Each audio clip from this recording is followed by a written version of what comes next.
Je délègue mon stock picking sur PEA-PME et ça se passe plutôt bien. Bonjour, dans cette vidéo, je vais revenir sur mon PEA-PME et notamment sur la stratégie que j'ai mis en place il y a à peu près 10 mois. On démarre par un avertissement, je ne suis pas conseiller financier. Cette vidéo n'a pas pour but de vous proposer un placement financier ou un quelconque conseil d'achat, mais uniquement un but pédagogique et de partage. Vous restez responsable de vos investissements.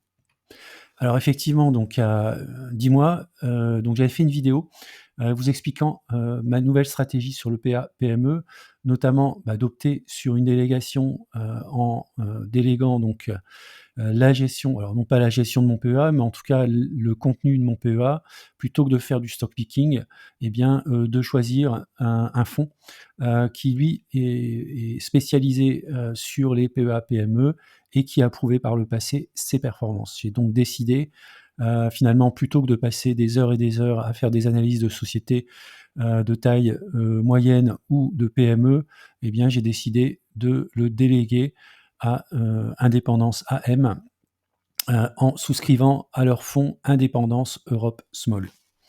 Alors, qu'est-ce qui s'est passé en 10 mois? Donc en 10 mois, j'ai fait du DCA plus ou moins, en allégeant mes lignes sur mon portefeuille et en réinvestissant ces lignes sur ce fonds commun. Alors, où est-ce que j'en suis aujourd'hui? Donc, c'est plutôt un retour positif. Je suis en plus-value de 6 à une valorisation de 3 700 €, ce qui représente en termes de poids 84 de mon PEA-PME. À terme, ce sera 100. Il me reste encore 2 lignes. J'attends que ces 2 lignes reviennent, dans le vert pour les liquider, et réinvestir dans Indépendance AM Europe Small Caps et donc, je suis en plus-value maintenant de 228 €. Donc la stratégie semble payer. Alors, si on rentre dans le détail sur le fonds, donc c'est un fonds qui est spécialisé sur des petites et moyennes capitalisations au niveau Europe. Donc, on peut comparer ce fonds à deux fonds. Une première, c'est la catégorie à laquelle il appartient, donc Action Europe hors UK, petite moyenne capitalisation, et un indice qui est le MSCI Europe, donc hors UK, des small cap. Donc, vous avez en rouge le fonds, donc Indépendance AM. Vous avez en orange la catégorie à laquelle il appartient et en vert l'indice sur lequel on peut le comparer. Donc on voit bien que sur les échelles de temps des 4 dernières années, le fonds Indépendance AM surperforme ses pairs. On voit par exemple ici, dans le tableau un petit peu plus bas, on voit la performance donc en 2021 du fonds de 47%, alors que sa catégorie et son indice de référence ne font des performances que de 26 et 24%. Alors, une surperformance dans le positif, une surperformance également dans le négatif, puisque là où les catégories et indices ont perdu en 2022 22% et 20%, le fonds n'a perdu que 10%. Vous savez que les performances, ça va dans les deux sens. C'est être capable de surperformer lorsque l'économie est en expansion et capable également de limiter les dégâts quand l'économie est en contraction. Et puis derrière, on voit qu'en 2023 et 2024, on est également en légère surperformance par rapport aux autres indices.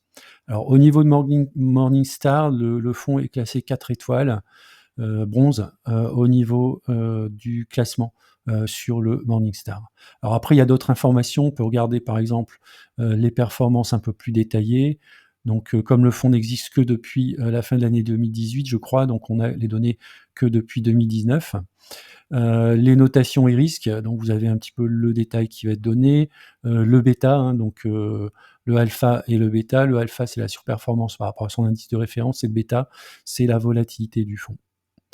Et puis, vous avez ici les analyses de risque-rendement. Ensuite, le portefeuille, mais ça, on va le voir un peu plus dans le détail. Ce que je vais retenir par rapport au portefeuille, il est ici. Principalement, ce sont des valeurs de petite capitalisation, mais on verra qu'il y a aussi des moyennes grandes capitalisations, mais principalement des petites capitalisations, et c'est une approche plutôt value. Donc on n'est pas dans la recherche de sociétés en forte croissance, on est plutôt sur des sociétés qui sont de type value.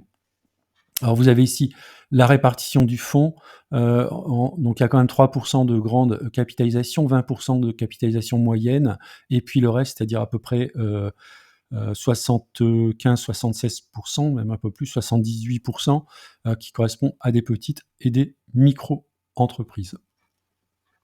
Si on va sur le site, donc d'Indépendance AM, vous avez donc une fiche mensuelle, de ce fonds, alors où les gérants, alors on va reconnaître ici, William Higgins, qui est le créateur de la société donc, Indépendance AM. Donc au sein, des, gérants, on aura également son fils Victor Higgins et puis, des gérants analystes, voilà, qui composent, donc, la société et la gestion de ce fonds. Alors, tous les mois, donc, ils publient, je crois que c'est une obligation légale, donc vous avez une publication avec un commentaire de gestion. Donc, on voit par exemple, au cours du mois de janvier 2025, le fonds s'est renforcé dans la société Vicat, dans la société Dassault Aviation et également dans SAF Hollande et a réalisé 2 nouveaux investissements dans De Richebourg et Nexans. Alors, vous avez une reprise ici des performances, donc ça, on va passer assez rapidement. Ce qui est intéressant, c'est de voir ici la répartition géographique du fonds. Donc, il y a 30% de sociétés cotées en France. Vous allez retrouver 20% en Italie, ensuite 18% donc le reste de l'Europe, et puis ensuite arrive donc l'Espagne 16%, la Norvège 6,4%, les Pays-Bas 6,3%. Alors on peut, peut-être aussi, noter relativement peu de sociétés, nordiques, alors que je pense quand même qu'il y a de très belles entreprises très performantes pardon, en Europe du Nord. Vous avez la répartition par capitalisation, donc les small cap, c'est moins de 500 millions de capitalisation, c'est 26%, 30% des caps entre 500 et 1 milliard, 40% entre 1 et 10 milliards et 4% supérieur à 10 milliards. Vous avez ici la répartition sectorielle. Vous avez ici la liste des sociétés qui composent le fonds, donc classées par capitalisation. Donc les 2 grosses caps, c'est Dassault Aviation et Rheinmetall. Rheinmetall qui est donc dans l'industrie de l'armement, notamment outre-Rhin. Et puis vous avez ici la déclinaison en fonction de la taille des capitalisations des différentes entreprises. Alors la société publie également les principales variations, en termes de performance positive ou négative et puis, une notion de commentaire associée à ces variations. Vous avez également ici donc les principaux investissements et la pondération.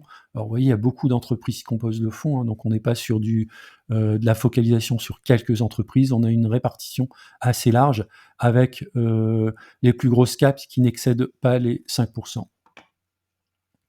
Voilà. Ensuite, vous avez, les annexes, hein, qui expliquent un petit peu, notamment les frais, associés, à la gestion du fonds.